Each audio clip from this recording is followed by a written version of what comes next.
Good day, subscribers. Thank you so much for joining me today. I am Jeremy. This is the Financial Education Channel, and today we're talking about my top 5 L's into W's. The top 5 times in my life, my overall life, not just my financial life, my overall life, I took a loss and I made it into a W. I've done this so many times in my life, and I feel like if there's one thing I want to be remembered for, it's a person that took a lot of losses and found a way to somehow get the win in the end, guys. So that's what we're going to talk about today, and I hope this video inspires you to, when you take losses, and you will take losses in life, especially if you're trying to do anything big in life and you have goals, you're going to take losses. The bottom line is, do you somehow take that loss and make it into a win, guys? Do you do that? I've been able to do that so many times in my life, and I'm thankful for it. So let's get into this, guys. The first big loss I took in my life was I poured my heart into football. For 5 years, I lived, breathed, and died football. Football, football, football, football. Thought I was going to be able to be an NFL star or something. I gave so much effort, so much time into football all throughout high school, even starting the year before high school. I worked out constantly. I ran constantly. I did everything possible to make myself succeed in football, and I was not able to do it. Was never able to be a great player. Never even be able to really be a good player. Had enough trouble just trying to get playing time in games. It was a huge loss for me, huge loss at the time, because I had poured so much time and effort into something, and it panned out to be nothing. Imagine that, years and years and years of thinking about something every day, waking up and thinking about, I need to lift weights today, I need to get stronger, I need to get faster, I need to get better at running routes or doing this or covering people. Thinking about that constantly, giving all your time for basically 5 years.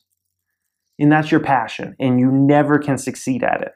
It was a huge loss for me. It absolutely was a huge loss. But how did I turn that into a win? Well, what football gave me is it gave me a work ethic, and it gave me an ability to run fast, because I was very fast. So then I was like, maybe I should try out track, and that's what I started doing senior year of high school. And then I was able to do well enough that a college coach looked at me, brought me on the team, and by the first semester, I had a half scholarship for track. And I was actually able to be a successful track athlete and felt successful on the inside, and did externally good enough that every semester I always had at least a half scholarship for track. That's huge, guys. That's huge. And that's how you turn something that it looks like a complete loss. You failed at the football. But if I ever did the football, I would have never had the athletic ability to do the track. And guess what? Earned me a half scholarship would save me a lot of money. In community college, it saved me a lot of money, guys. And I was able to build up my confidence because I was successful at something. I felt successful on the inside, and I was successful externally as well. Otherwise, I wouldn't have got the scholarship. You don't get scholarships if you're a bad athlete, guys. So that's a huge one. That's a huge one that I somehow turned that L into a W, guys. So that's the first major one in my life I did that. The second big loss I took in my life. Can you guys guess what GPA I graduated high school with? For some of you international viewers, you guys may not go off the GPA system. Maybe you go off of some other metric. But for all my American viewers, you guys should know what a GPA is. If you can guess what my GPA is, you get 2 thumbs up from me. I graduated high school with a 2.23 GPA. A 2.23 GPA. And that might seem mind-blowing considering where I'm at now in life. But yes, a 2.23 GPA. I was a consistent C and D student. Nothing about school really interested me. It really didn't, guys. I was paying attention to girls constantly, and I couldn't keep my focus on what the teacher was saying for more than a second. It was that bad. And I was a consistent C and D student. I put in very little effort towards school, and I got very little out of school. So, how I turned that loss into a W in the end was, then I went to college, which I don't even know how I got into, but anyways, I think they just have to let you get into community college whether you have any type of GPA, because that is horrible. But when I got there, I learned that business was my area. I learned that business classes, anything business related, business management, anything finance related, my attention was ridiculous. My attention span was off the charts. And magically I noticed this is where I need to go in life. This is where I need to go in life. And my GPA in college for business courses and anything finance related, guess what it was?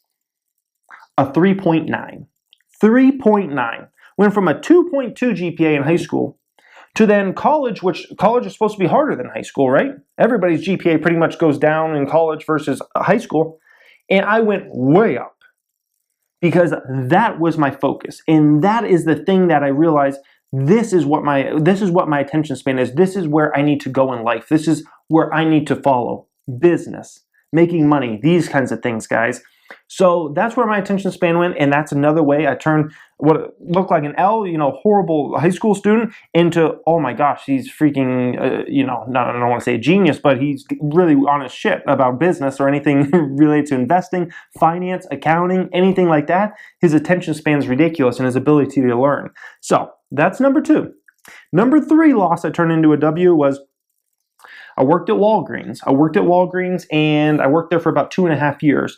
Well, when I hit about the 2-year mark, I started being trained by some other managers to hopefully become an assistant manager. That's what I wanted to do at that time. So I was in training and I was learning all these types of things about being an assistant manager at Walgreens. And the recession was going on during this time. And when it finally came time to maybe possibly get promoted or possibly get into the system, Walgreens wasn't hiring any more assistant managers at that time. There was a huge loss because I'd been focusing for months and months learning and all these things and getting my hopes up that I was going to be assistant manager at Walgreens, and it didn't happen. So I was basically told I couldn't, the position wasn't even available if I wanted it. So what I did, I ended up finding a company named QuikTrip, QT, and that company hired me. They gave me a shot as an assistant manager for them. The Walgreens assistant manager job started at $31,000 per year. The QuikTrip, that started at $41,000 per year, an extra $10,000. I took that L that I took from Walgreens for not getting that in, and I turned that into a W like that, making $10,000 more per year starting than what I would have started at Walgreens. Also, the QuikTrip, that had actual promotion opportunities, and within a year I was making over $50,000 per year. That would have never happened in Walgreens. I would have still been making the $31,000 even if they hired me. So it seems like, man, I took a loss on that one, but no. At the end, I came out on top of things for sure, because I never would have had that ability. I moved with QuikTrip out to another division to help them expand out there, which helped expand my brain to a whole new region, Charlotte, North Carolina. People are texting, I don't know why. And that helped me immensely, guys. It helped me immensely. So loss at the time, W in the end. The next one, number 4. This was about 2 years ago this happened. About 2 years ago, there's a popular investing blogger type site, right? And you can blog. I don't want to even mention their name because I don't even give them a shout out in this video. But you can write investment blogs basically on this site. And it was kind of popular still to this day, but it was probably even more popular back then, 2 years ago. And I wanted to basically write for them. I wanted to be one of the writers. And they had this question, and I answered it, and about investing, and then they had some macroeconomic questions and all these kinds of things. And so I was into it. I really wanted to do it. And what happened is they turned me down.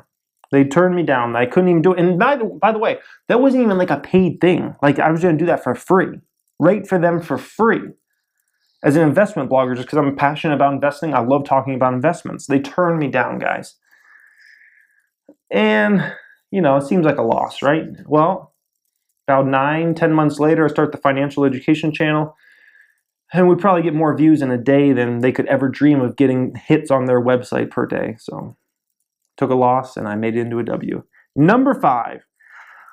Lost a lot of money on margin trading. If you guys follow my story, I messed around with short-term trading, margin trading in part of 2014 into 2015, lost massive amount of money, lost most of my net wealth during that time. You guys probably know that if you follow my story at all. Well, that was probably the best thing that ever happened to me.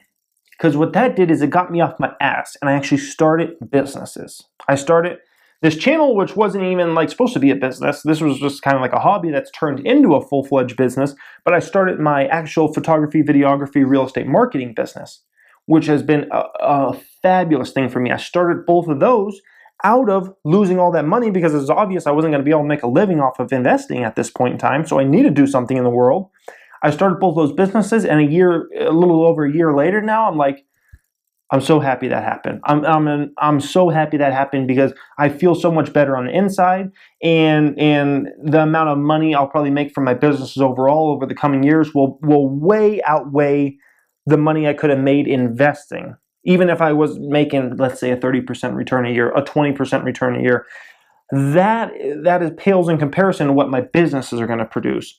And also the experience of doing all these things is just, it's life experiences. You only live one life, right? You only live one life, and when it's gone, it's gone. And this gives me so many more experiences in life where I'm actually doing things in life, where I'm actually inspiring people, where I'm actually teaching people, when I'm actually dealing with customers, dealing with problems, rather than just sitting at my office all day on my iPad, checking stock prices, watching CNBC, thinking, man, are my stocks going to go up? Oh, they went up today. Okay. Oh, they went down today. And, I think my life's a lot better place than when it was back then, guys. So I hope this inspired you today, guys. I've taken a lot of losses in my life, and I'm not ashamed of it, because every single freaking time I've turned into a win. I've turned into a win in the end, and that's what I plan on doing until the day I'm in dirt.